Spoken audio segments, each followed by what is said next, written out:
Albert Awol, the voice of the jungle, broadcasting on the DVC to all points unknown.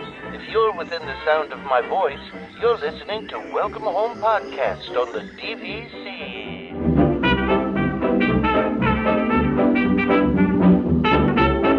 Hello and welcome home. Thank you for joining us on episode 92 of Welcome Home, a Disney Parks and Vacation Club podcast. I'm Tom. I'm here with Trevor and Damon. How's it going, guys? Fine. Good. Yeah? Yeah. Good morning.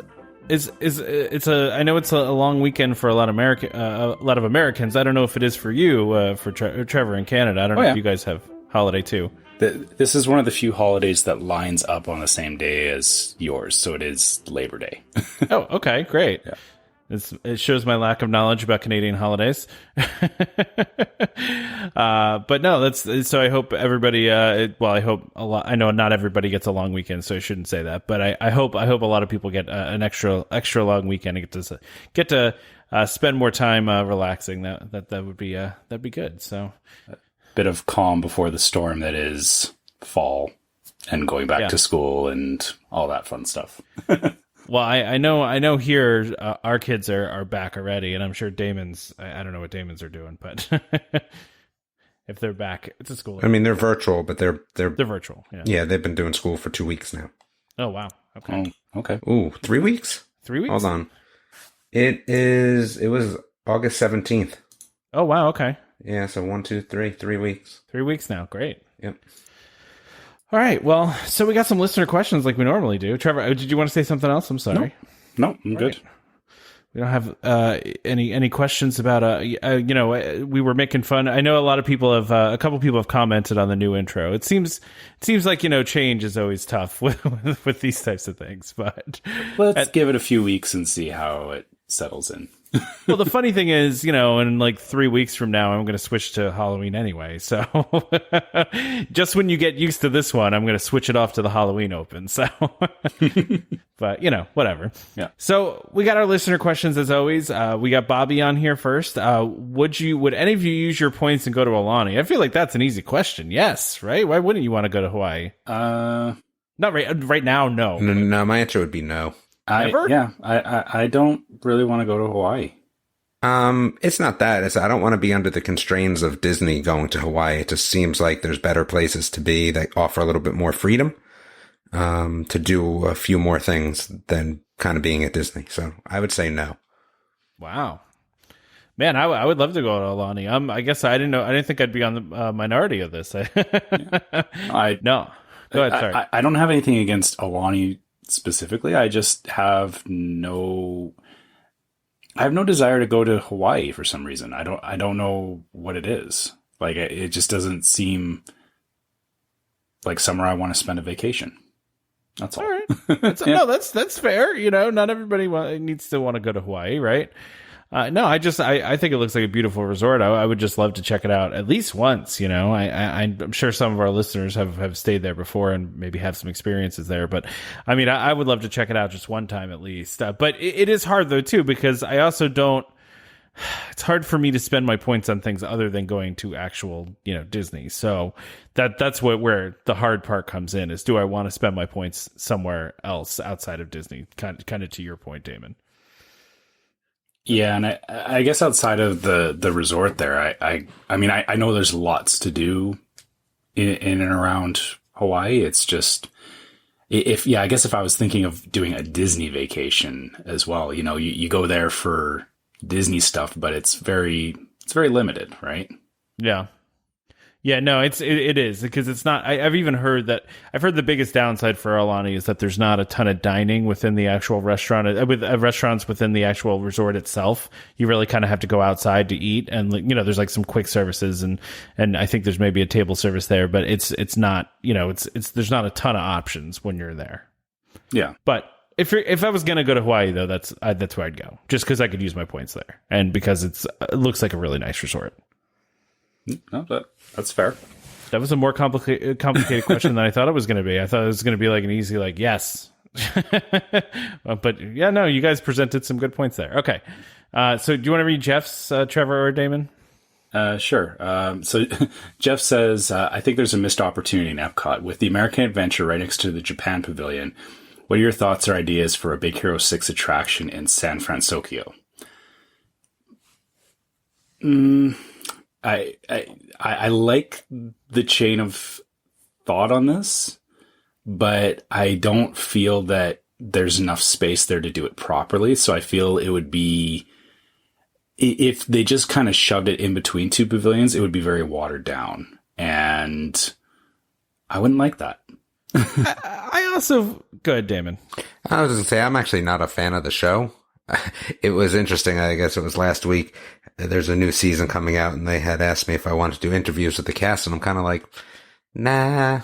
I hate saying no to Disney, but I was just like, I don't watch the show. I don't really like the show. So for me, it's a pass just because I don't really enjoy the show all that much. Well, what about the movie? Did you enjoy the movie? Nope. Really? Nope. Oh, that's one of my. I like that. I like that one a lot. That's one of my more recent favorite ones. I like that one a lot. It's a fun movie. I mean, I feel that it does definitely sit in a certain niche, and it's not for everyone. I get that. Oh, sure.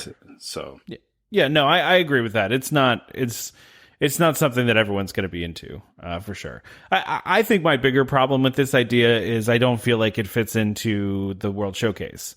It feels out of place in the World Showcase to me, because to me, the World Showcase, and you can make the Frozen argument of does Frozen belong in the World Showcase? Okay, we can make that argument, right? But at least Frozen is based on a real place that exists, right? San Francisco, not a real place. And to me, World Showcase is about like a real place. Well, did you just say that Frozen was based on a real place? Yeah, it's supposed to be Norway. That's why they built it in Norway. So what do you but Arendelle is not a real place. No. Exactly. I'm saying but they based it on Norwegian myths and legends. San Tokyo is based on a different reality. It's based San Francisco and Tokyo. Yes, that's not a thing. Which is the same as. I just think it's a different thing. It's the not exact same thing. It's different. No, I'm with Damon on this one. Thank you. It's the same. I'm sorry, Tom. I'm sorry. No, this is not, because they didn't change the Norwegian pavilion to be different. They changed the ride, but it's still Norway. You're talking about a place that is. I know Arendelle doesn't exist, but the places that they're does San going Francisco exist? Does Tokyo? It does, but neither of those places don't exist together. And Norway doesn't have a place with magic, robotics. Well, that's true, but we're talking about the landscapes and the places. That's the idea. I'm not talking about the actual kingdom of Arendelle. Come on. Okay, so let's ignore the idea of let's say that they're not putting in San Francisco, but they just put in a Big Hero 6 ride and sandwich it in between two pavilions. It still doesn't fit regardless. No, I still don't like that. No, I'm mostly saying, and I'm not like against the Frozen thing being in Norway, but like, I don't know. It just doesn't feel like World Showcase to me. That's all. That's all I'm trying to say. Yeah. I mean, technically it actually does fall in the Marvel universe as well. So yeah. Is that one they can or can't use, though? I don't even know. It is, yeah, because it's not under licensing for them to. That's why you had Baymax meet and greets in. Oh yeah, that's true. Yeah, you did have that. Yeah, so yeah, that one doesn't fall into that weird licensing thing, but yeah, it seems like the kind of thing that if they built I know we're getting the Avengers campus, but if they built just a general Marvel area, that's where I feel Big Hero 6 would fit. But yeah. To that end, I don't, as much as I like it too, Tom, I don't feel that it's a big enough IP that it justifies its own space, unfortunately. Well, that's the other thing, right? It's not like an overly beloved franchise. Like I like it and you like it, but I mean, Damon said he doesn't like it, and I know a lot of people that have never seen it or even doesn't even know it exists. I mean, so it's not like one of those big franchises that everybody's really into, Yeah. As much as people like doing the Baymax, meet and greet and such, I just don't know if it warrants an entire land or space. Even though I'd rather see them put like a country in there, and then finally expand the countries. What? Go ahead. I was gonna say, just throw another country in between America and Japan. Is there a pad in between those two? I don't even know if there's a I spot. thought there was a restaurant there. Yeah, I don't. Is there even a spot between those two? I don't even think so. So, no. I mean, they can't really do it anyway. Yeah, right? Exactly. I don't know. I just want them to put more countries in the World Showcase, which seems improbable right now, but someday, there was talk of it. All right. There will always be talk of it. Well, there's been talk of it since the park opened, right? Yeah. So nothing new here. Okay. Let's go to this next one here. Yeah, I mean, this is a topic we're going to talk about, so we can kind of talk about this now. And I'm really interested at your opinion on this, Trevor, since you're a Polynesian person. Mm-hmm. But so for those that don't know, it's been announced that the reopening of the Polynesian is going to be delayed to summer 2021. And as part of that, they're going to refurbish it kind of seems like they were just like, well, it's closed already. We were going to do this refurbishment, so let's just do it now and keep it closed and get it done. And part of the refurbishment is going to be kind of more decorations. They're saying inspired by Moana. And basically, what it seems like to me is that the rooms will include a move to a Pacific Ocean inspired color palette, as well as details, patterns, and textures from Moana. I don't see this as like a full on like Moana takeover. It just seems to me like they're just going to use some like symbols and colors and stuff like from Moana, and not just like a huge Moana characters, all over the resort. That's not kind of what it felt like to me. Yeah, I mean, I guess kind of in the same way that they've used Lilo and Stitch at the Polynesian. I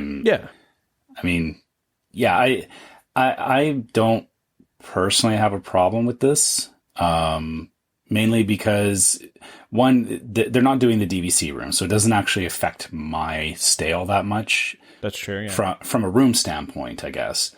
I guess we'll wait to see what happens if they make any further changes to the ceremonial house or quick services or even Ohana.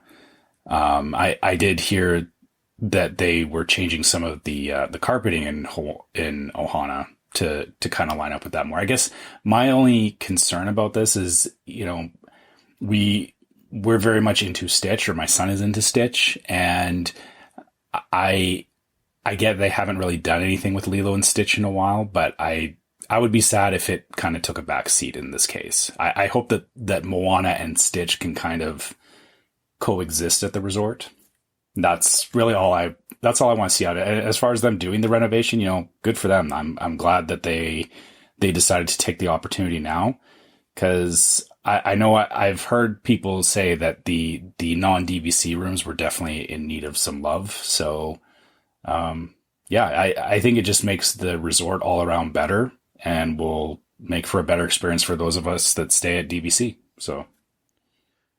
Yeah, I mean, I don't think there's anything wrong with putting a little bit more. I mean, and I don't know if you saw any of the recent stuff where they put some carpeting in that had like some little Moana touches on them. Like there was, just like little pictures on the carpet. Like that's kind of what I feel like they're doing here. It's not a full takeover of the resort with Moana, but I know people are freaking out about it. Although I've seen mixed reaction. I've seen some people that are like, good, this is a great idea, or, and then I've seen some other people that are really worried about Polynesian, because Polynesian is one of those resorts that has some hardcore fans like you, Trevor. So people are worried what's going to happen.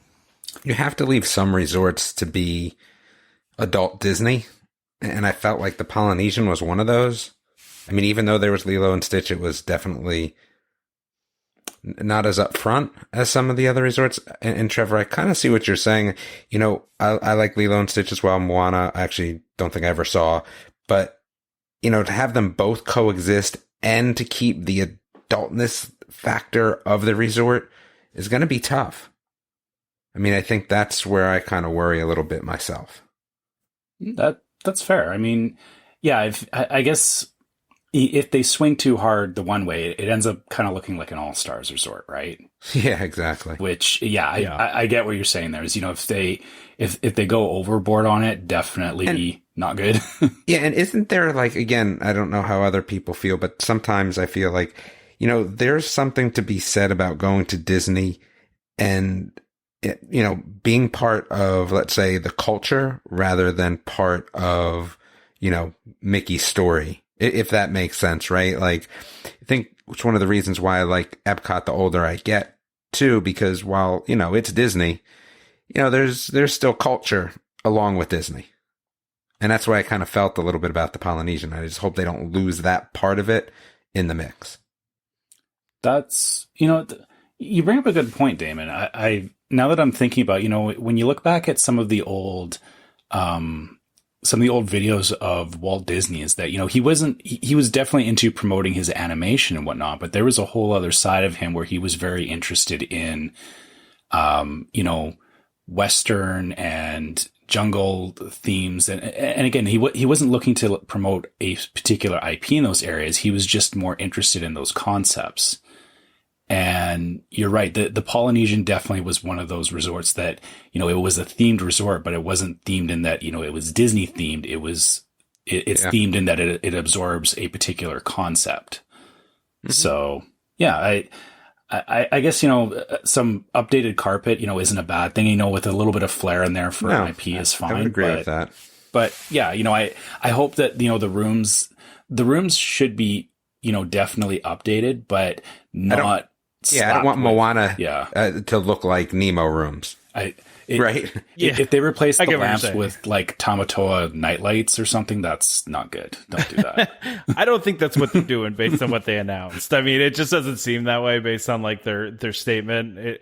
They were pretty specific to say a Pacific Ocean inspired color palette, as well as details, patterns, and textures from Moana. So it just seems like when they're saying patterns and textures and details, that feels to me like they're not going to have like a giant statue of, Maui in the lobby, But if you think about it, why even say Moana then? Well, because they're trying to tie it to an IP, right? So they're trying to, of course. Yeah, and I think that's what it is, right? If you were just to say it's going to get a refresh, that's different than, coming out and saying Moana. So while I think there may be subtle things, I don't know. I'm nervous that there may be not so subtle things as well. Well, if you guys, I'd take a statue though. I'd be good with a statue. I think a statue actually is not bad in terms of, right? Like Trevor, I'd take a statue outside over the lights that you just mentioned, right? Like I definitely would do that. Well, if you guys open that first link I sent, like you can see the carpet that they put in, and if it's stuff like this, then it's pretty subtle. Because it's really just like some symbols and some colors and some some really subtle Moana things. Yeah, I mean that's definitely more of a that's one of the things about Disney as you're walking around. It's kind of like hidden Mickeys, right? Yeah, is you're like, oh hey, that's cool, but then it doesn't. I guess it doesn't take away from the overall aesthetic of the area, and as long as like you said, as long as they don't completely drown it in you're staying in the Moana room, right? Like I don't want to the Maui suite. You're in the Maui suite. Yeah. I'm assuming there's going to be like a lot of that like fish hook imagery, but again, that's not even really Moana. That's like a Polynesian thing, like the fish hook thing. So, well, no, that his hook though is very clearly defined as Maui's hook. No, it is Maui's hook. I'm saying, but that is a thing in their culture though too. It's right. Like it's not just from Moana. That's an actual thing in that culture. So.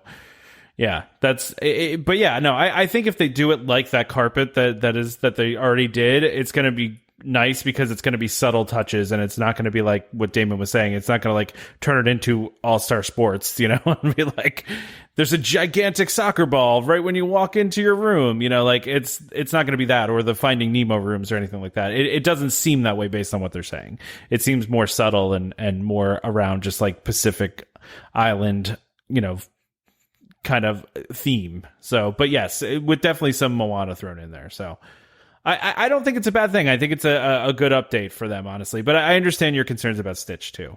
So yeah. And again, that's not to say, that, even if they take the Stitch stuff out, it won't like ruin my going there. It's just, it's kind of nice for the limited stuff that they have there of Stitch. And I guess I kind of look at it the same way, like you're saying about Moana, Damon, is, the Stitch stuff is kind of out of the way. Like it's there, but it's not, they're not blasting you in the face with it. It's more subtle and more, I get what you're saying. Totally. Yeah. Okay. Well, I think we covered that. Do you guys have any more thoughts about that before we move on? Nope. All right. So let's see. If you could trade families for a day in the park with another host, what kind of trip would you plan for them? I don't even know how to answer that. Yeah, that's That's a tough question. That's almost like we could almost waitlist that. Yeah, you know what? Would you want to promote that one to the wait list? We'll push that one off. Yeah, because like I couldn't tell you. I mean, yeah, I guess I'm thinking like, it wouldn't just be a day in the park. It would be like a whole. Yeah. Be a whole trip. Yeah. That's a tough question. We need to think about that one more, I think. So Kristen, we're gonna plan on talking about that another time. So yeah. Do you want to read Tiffany's question? Yeah. So Tiffany says, in our wedding welcome bags, I wanted to add some Disney-esque candles, but not sure what to include. What are your favorite smells at Disney, food, location, or whatever? You could go a couple of ways with this. I mean, yeah. I feel like we could make classifications, right? We could be like, what's your favorite, like, walking around smell? What's your favorite ride smell? Yeah. And I guess when you're talking candles, like there's a few different companies out there that do candles, and we've definitely tried some of them over time, and not all of them are the same, and not all of them get the exact Disney smells necessarily, but yeah, I guess kind of what you're saying, Tom, is I would need to know more about what your wedding theme is, or what what your favorite things are at Disney that you would want to represent with candles. Because, you could go one way and just say, hey, there's those pirates candles, which, smell like the water, which I don't think most people would. Or the burning smell, the Rome burning smell in Spaceship Earth. Yeah. If you have a favorite attraction, or even, we actually got a Haunted Mansion one, which, Haunted Mansion doesn't have a smell, but the what does candle, that smell like? Musty? It smells very, I equate it. Okay. So where I live, we have a historical park called Heritage Park, and they use, the houses have, very distinct scent to them. It's not musty, but it's like they use like a bunch of different spices and stuff to make the houses smell rustic, I guess. And that's kind of what the Haunted Mansion smells like to me. So, or at least the candle that we got. And then, going outside of that, there's things like, there's the bakery, which, you can get candles that smell like somebody's cooking or baking cookies, which is good and bad because, it smells amazing, but then you want cookies. I like there's some good, or for me, for the Polynesian, hibiscus is the smell in the lobby, and so you can get some good hibiscus candles, which are always nice to have. So, yeah, I mean, there's lots of different ways you can go with this. Well, yeah, but if you just want to know what our favorite smells are, I'm gonna go Plaza Ice Cream Parlor on Main Street. Walking by the door of that is about 100% of the time makes me need to go get ice cream there. The waffle cones, yeah. Yeah, you can smell that from the street. They pump that smell out there, and it's the best smell. And that's like you're talking about. It's the baking smell, right? So it's that smell of like sugar sweetness. I think that's my favorite if I was going to go just walking around. And then my second would be the Old Orange smell on Soarin'. Oh yes, yeah. And got to go with the orange smell. I have another one, a bit of an outlier, is the Christmas parade, the gingerbread house smell is actually really amazing. I've never found a candle of it, but when that float came by, that was like, they nailed that. Which again, it's not hard to get a gingerbread smell candle, but yeah, I mean, yeah, there's, like I said, I would need to know more context, I guess, on your wedding bags to really say, this is probably the one you would want. But yeah, I think Tom and I both listed a lot of different options that you can definitely explore. Damon, do you have a smell that is your favorite? No, I mean, not really. No? Okay. No. Just food in general? Food in general, yeah. I mean, not a particular smell. I mean, Soarin's fun, but yeah. I mean, no, I don't think so. All right. This is a bit of a weird one. I actually like the dirt smell when you go over Africa. Really? Yeah. I don't mind the ocean smell on Soarin'. I like the ocean smell. I find the fact that they actually got dirt. A dirt smell. Yeah. Yeah. I like the skunk smell from Figment. No, it's just burnt coffee. Yeah. That's easy. Just burn some coffee. You're good. There you go. Yeah. Terrible. Yeah.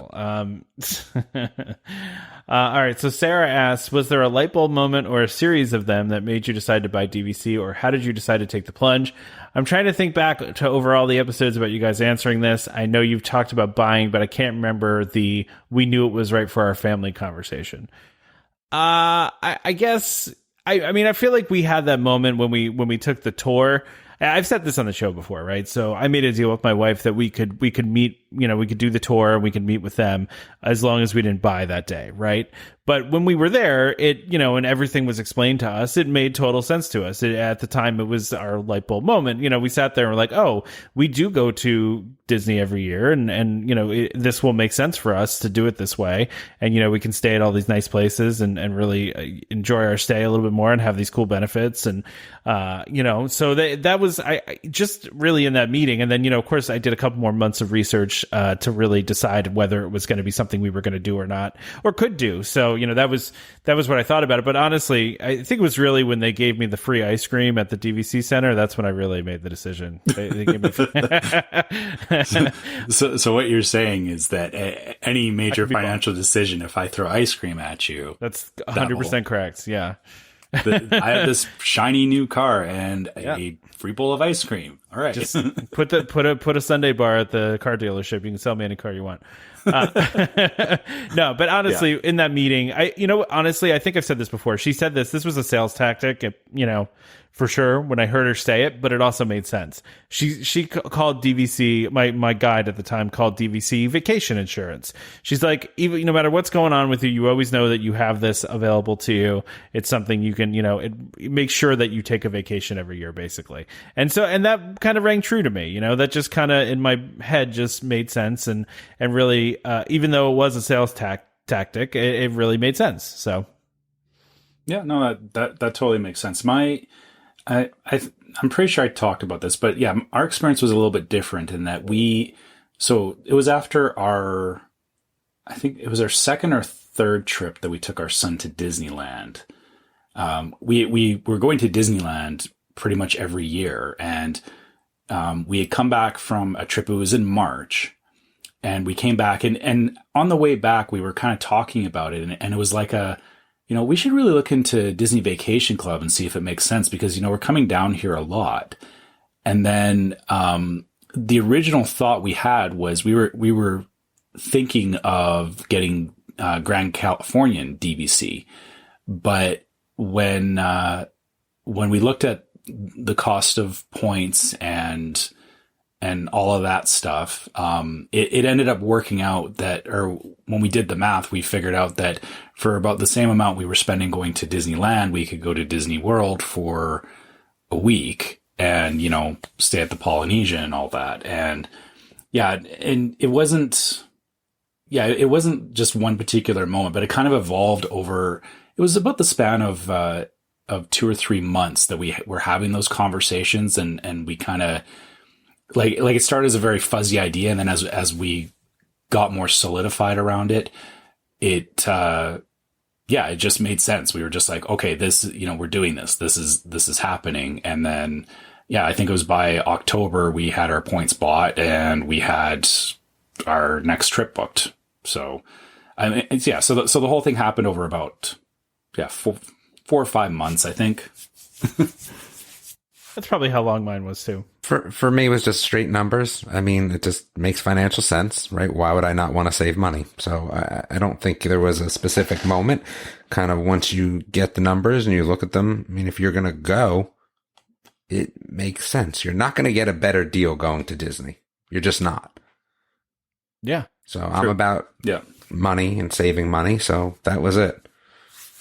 Yeah, that's a good point. So, I mean, but did you figure that out like on your tour, or did you like figure that out before you went on the tour? You took it and then I think kind of before I went on the tour, it's just going to make sense. I think also at the time we bought, it was prior to kids. So you have a little bit of extra money and it was like, well, what's going to save me money in the future?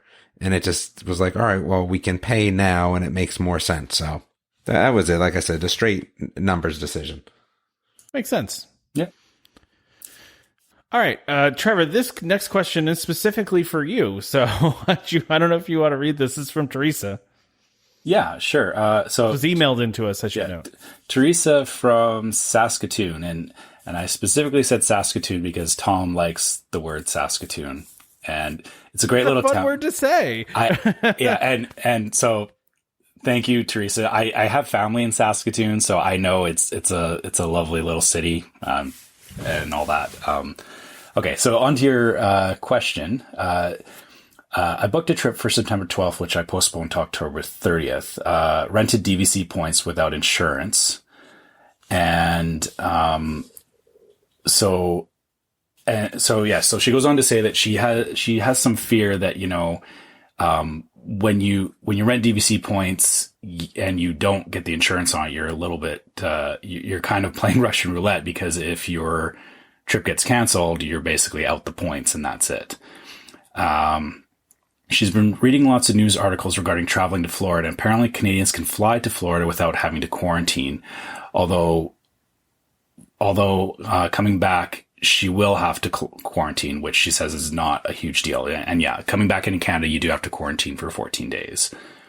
Her question to us is, to me is, when am I going and what are my thoughts on going? So we had an October trip booked as well. And for my family in particular, as we had been going through the summer here, we realized that going in October for us was not feasible. And it's mainly due to the fact that I have some older parents, and me and my wife have older parents, and we need to make sure that we're available to support them. So taking a trip to Disney doesn't make sense, because if we have to come back in quarantine for 2 weeks and they need us for something, I don't want to be in a position where I'm not able to help out my parents. So that was a big deciding factor in why we're not going. I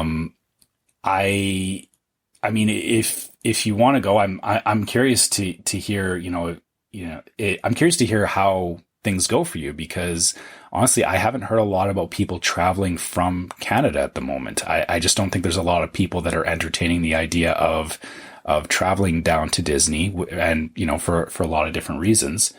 But I say, if your situation allows you to do it and you're comfortable with doing it, go for it, because, at some point, people are going to start traveling again. It's just, you have to make sure that you're comfortable with, the situation down there is going to be different than what we're used to. And, my only concern with it is that, there's a lot of new stuff to figure out. There's a lot of new protocols. There's, figuring out getting from the airport to the hotel, figuring out transportation, all that kind of stuff. I'm used to the way that it was, and I'm used to, having buses available, having different modes of transportation that are not necessarily as, widely available. And for me, I never want to rent a car when I'm down there. So that kind of makes it a little less attractive for me to travel down there right now. But yeah, like I said, if you decide that you're going at the end of October, Teresa, I would love to hear how your trip goes. Please send us another email and let us know what you saw, how the experience went, and I would love to get that feedback from you. And to answer your other question, when I'm going next is we just pushed our trip a year, so we're still planning to go in October in 2021, and that's all depending on how things go in the next year here, of course, but for now, that's the plan. Great. Yeah. We should go ahead and do our ad here. We're a little past halfway here, so this is for DVC Rental Store. All right, so this week our sponsor is DVC Rental Store. Are you a frequent Disney visitor and want to save hundreds, even thousands on your next Disney trip? DVC Rental Store wants to help you book your dream vacation for less. Currently, the DVC Rental Store has a great selection of confirmed reservations at many of Disney's most premium resorts, saving you over 60% off retail rates. Want to learn more? Go to dvcrentalstore.com or call 1-855-DVC-RENT, that's 382-7368, and let them know that Welcome Home sent you. They love hearing that our listeners are getting a great deal, and that, we help them find you guys. Again, that's dvcrentalstore.com or 1-855-DVC-RENT.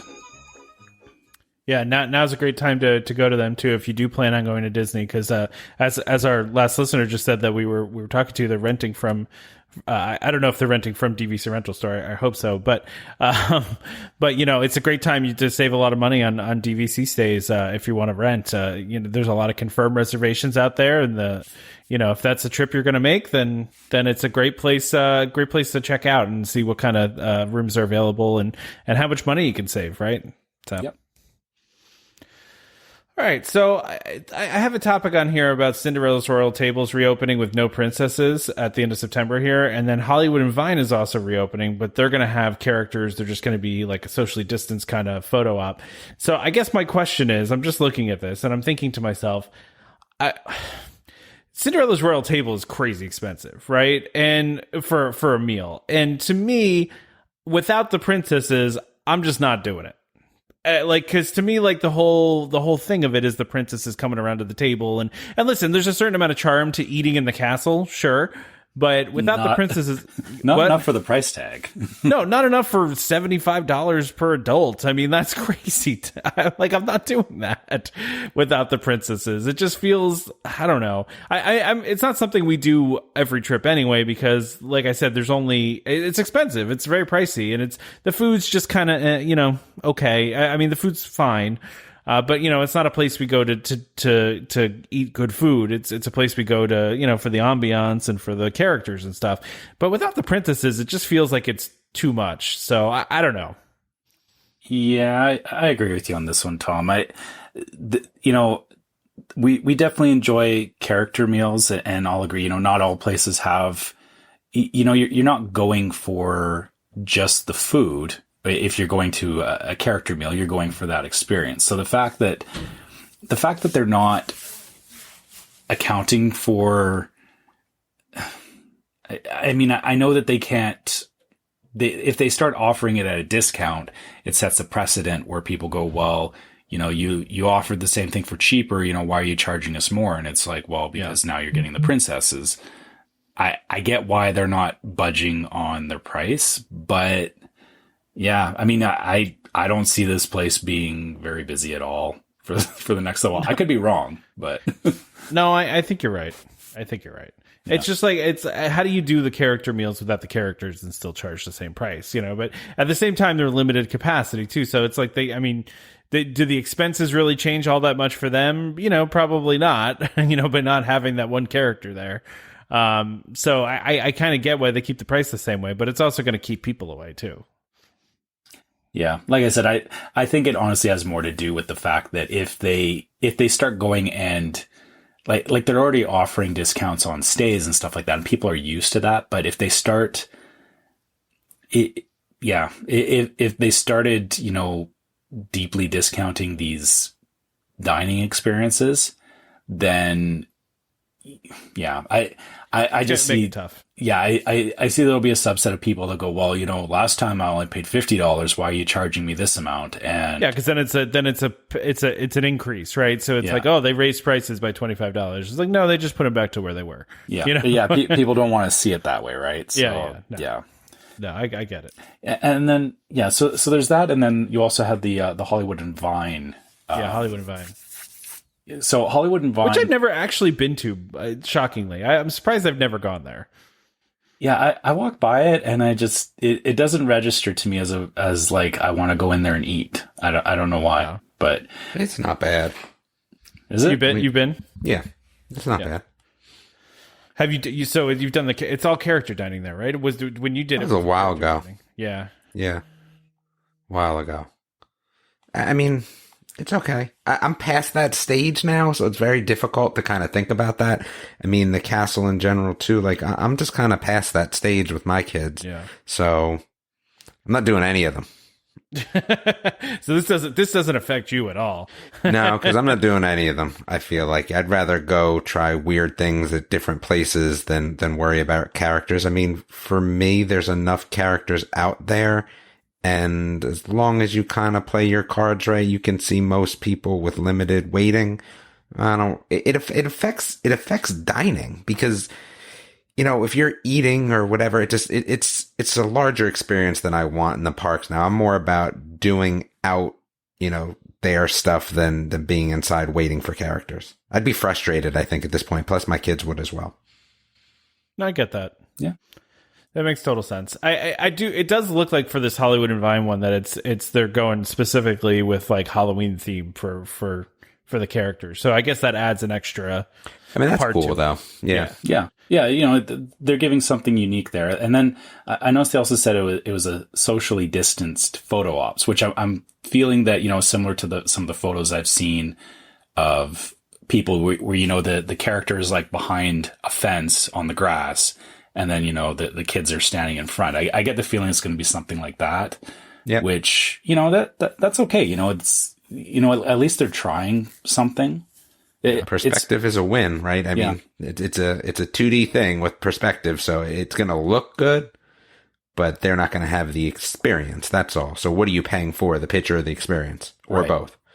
Yeah, because I mean, a lot of people, I would, say that my kid wants to hug Mickey Mouse, right? Can't do that, right? But the picture would be nice. But the kid also is probably going to want to hug Mickey Mouse. So, but this actually says in the description that the Monster Feast served at your table, where you'll be able to wave and snap photos of your favorite characters, Minnie and Mickey and their friends. So I don't know. That just means they're like walking by, like they just don't stop by the table? Is that they're running? They're running. You have to set your shutter speed. They're running through. Yeah, somebody just yells, "Minnie, Mickey are coming," and they just start hustling through the restaurant. You got to get them real quick. That's pretty funny. Yeah, realistically, that is going to be hard, right? Because there's going to be so many kids that are going to want to get up and run over to these characters, and yeah.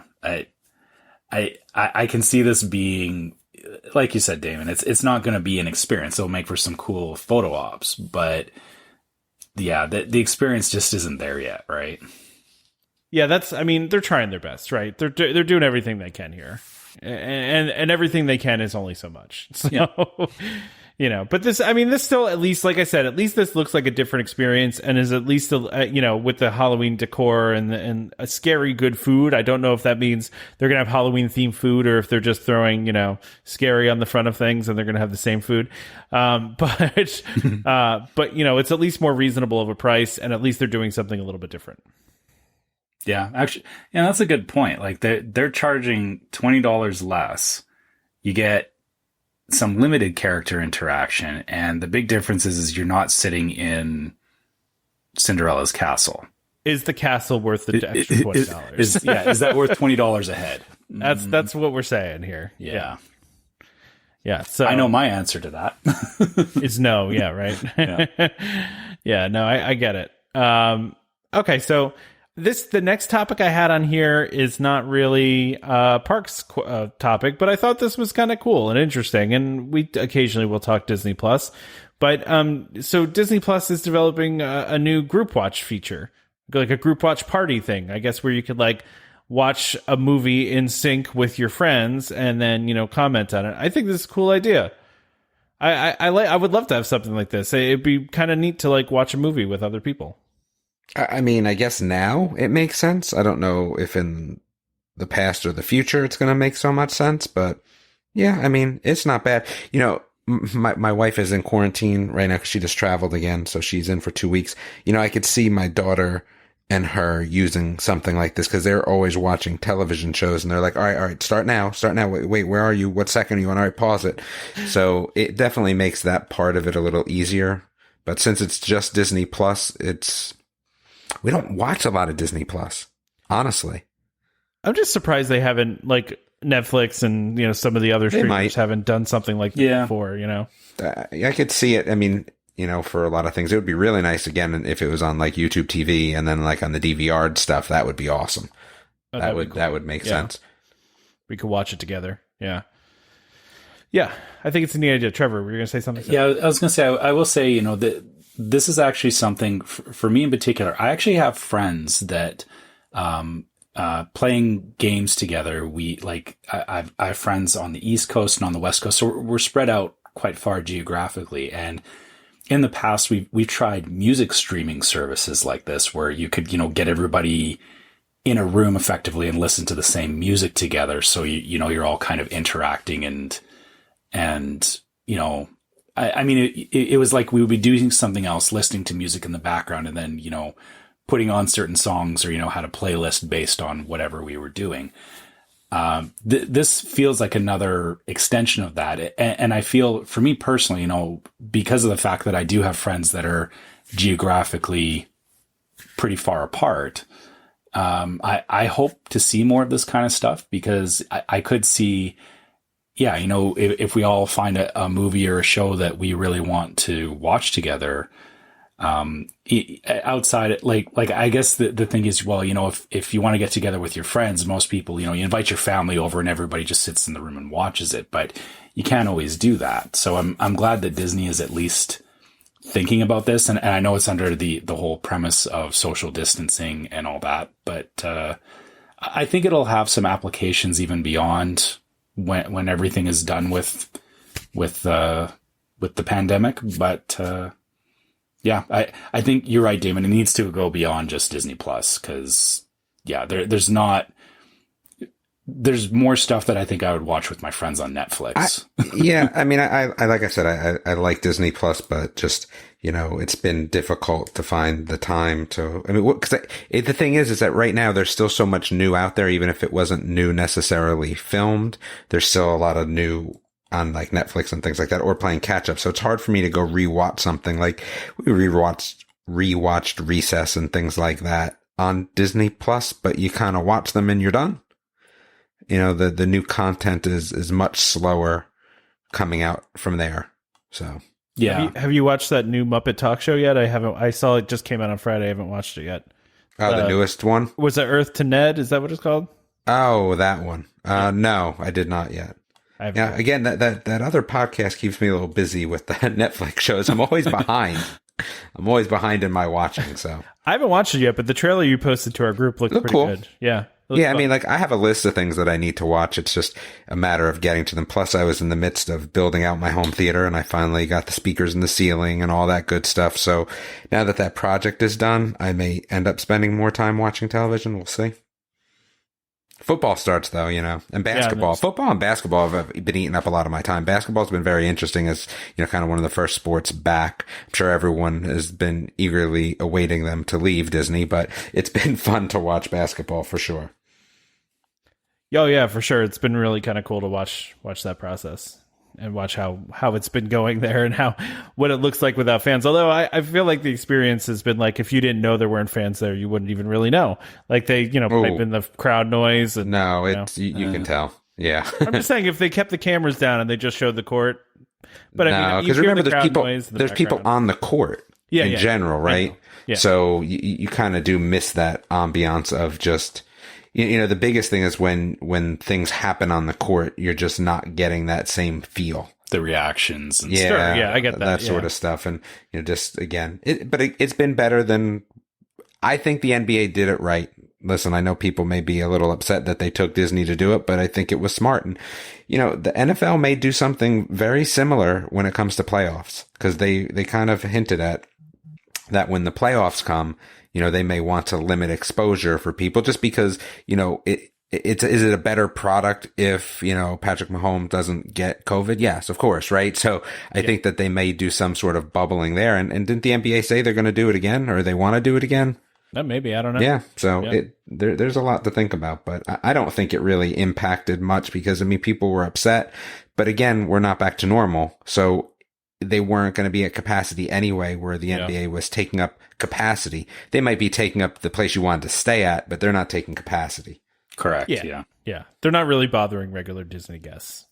And aside to this, I did see an interesting clip of WWE the other day.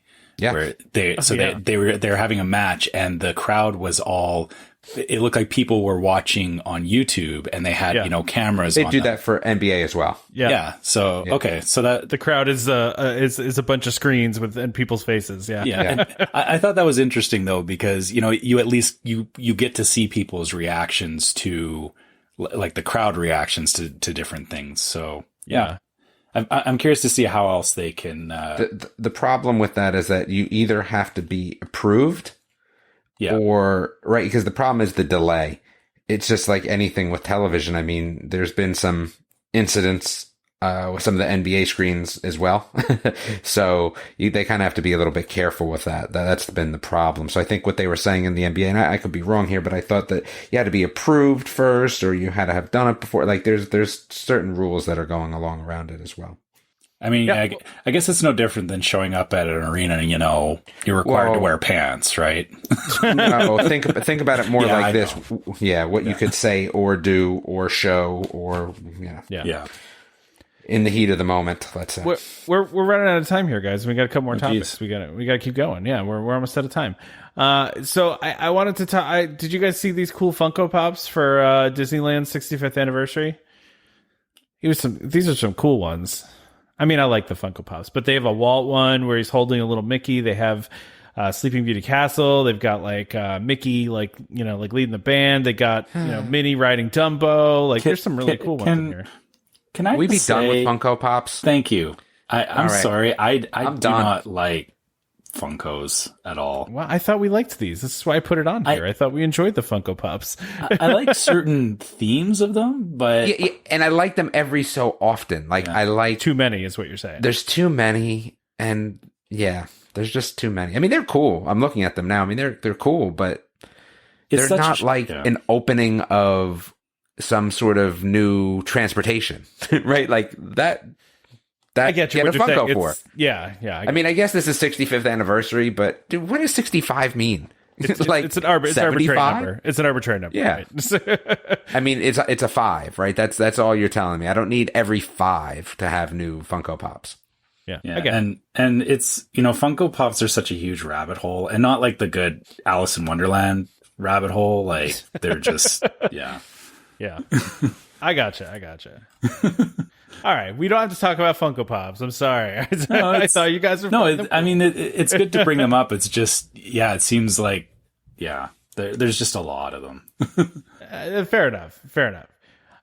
So I thought this other thing was cool, too, about Freeform is going to do a Halloween drive-thru event with sets themed to Nightmare Before Christmas and Hocus Pocus. That's cool. Right? Mm-hmm.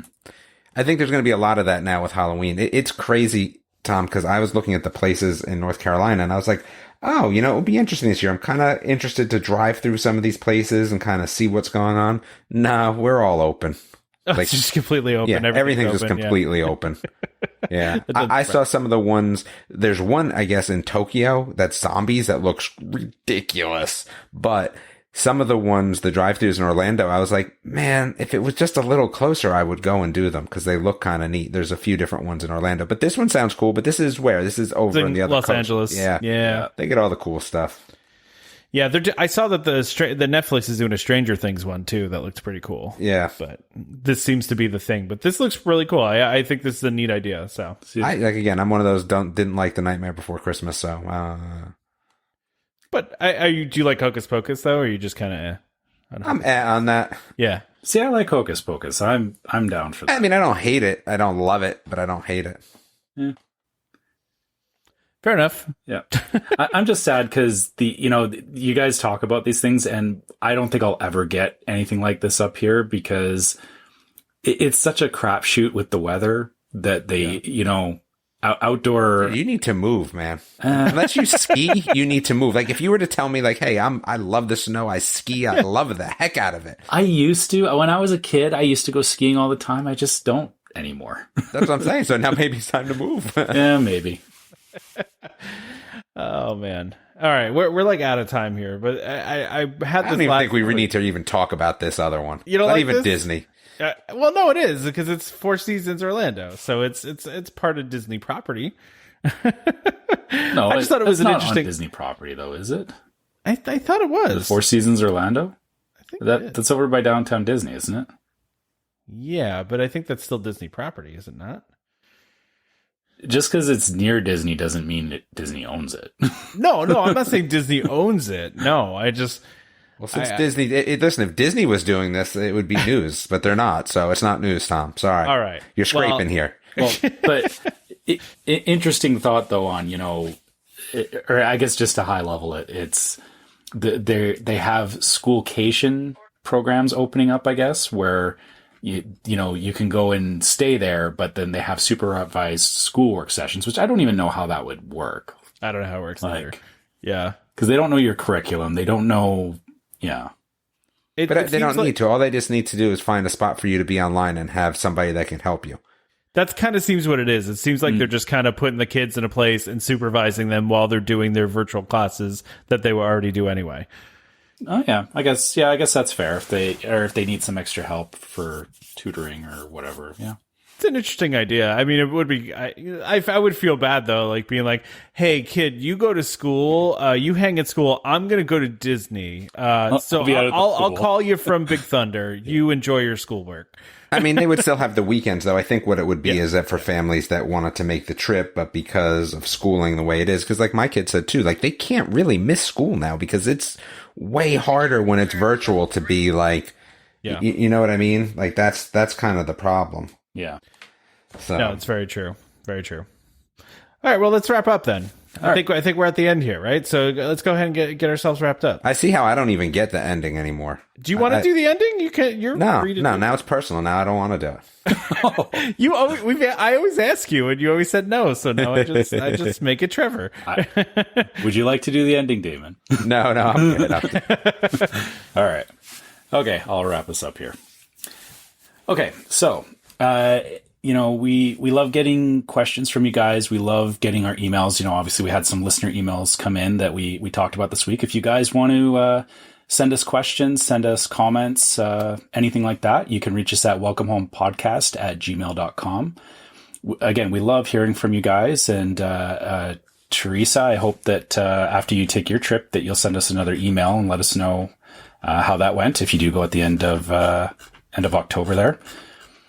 If you guys want to follow us on social media, you can check us out on Facebook as Welcome Home Podcast. You can also find our Facebook group, which is the Welcome Home Disney Waitlist. Come hang out with us and be part of the conversation because we have a pretty cool community going now. And I think, I think it's probably one of the least drama places on the internet. I probably shouldn't say that. I'm inviting it, aren't I? Yeah, you're inviting trouble now. It's been drama free. We have been very drama free, and I'm very appreciative for all of our members, being respectful of each other. It's super awesome. Yeah. Also, we do have a YouTube channel, which you can check out some of our previous live streams. And as we do more live streams in the future, they'll go up there, which the YouTube channel is also called Welcome Home Podcast. And if you wanted to check out some of our merchandise, you can go to our store, which is store.welcomehomepodcast.com. Check out the shirts and the mugs and stuff. And as usual, if you found us on iTunes or Google Play or any of those services, please leave us a review because we like getting those reviews and it helps other people find the podcast as well. And of course, don't forget to subscribe to Welcome Home. Hold on. I have to interrupt you because somebody posted, and this is funny. Maybe y'all can discuss, maybe you can discuss why Dr. Bunsen Honeydew is now doing your intro. Seriously, I expected the beaker to start meeping after he talks. Now, that's hysterical. That is really, really, really funny. I mean, I don't think he sounds like Bunsen. No. But that is really funny. I don't think that's true. There's a lot of new questions on here. Gosh, Tom, dude, total slackness. What are you talking about? I looked at all the questions yesterday. So what sort of microphones do we use? Oh, those must have been posted since where do you after put a DVC I put everything together. Park? I'll do it for next week. I'd love a show focused on how best to use points now. How would you make Halloween party more immersive? Those all must be new questions. They are. Yeah, because I looked at the thread yesterday and those were not there. So. Yeah. Well, yesterday. That's not today. That one was good enough. I had to stop the show for. Oh my gosh, that was funny. Man, you put some effort into the opening. There's a lot of effort. That was funny though. I mean, come on. I expected Beaker to start meeping after he talked, and that's pretty funny. I mean, that's Chris, by the way. That was funny. That's not cool. All right. Well, don't forget to subscribe to Welcome Home Podcast so you can be reminded every time we release a new episode. You can find our podcast on Apple Podcasts, Google Podcasts, TuneIn, Stitcher, Spotify, just about any place you can find podcasts. You can find us. Just a reminder to our listeners, as always, Welcome Home Podcast is for entertainment only. We are not employed by the Walt Disney Company. As such, any and all opinions we express on this show are our own. So please consult a DVC representative or a Disney cast member for more information about anything we talked about today. Thank you to DVC Rental Store for sponsoring this episode. We appreciate them. Please check them out. Join us next time for more Disney Parks discussion and, of course, more DVC talk. We hope to see you all real soon. This is Skipper Albert Awol, the voice of the jungle, signing off from Welcome Home Podcast on the DVC. Do a huddle when we hit its hair. How she can cuddle is no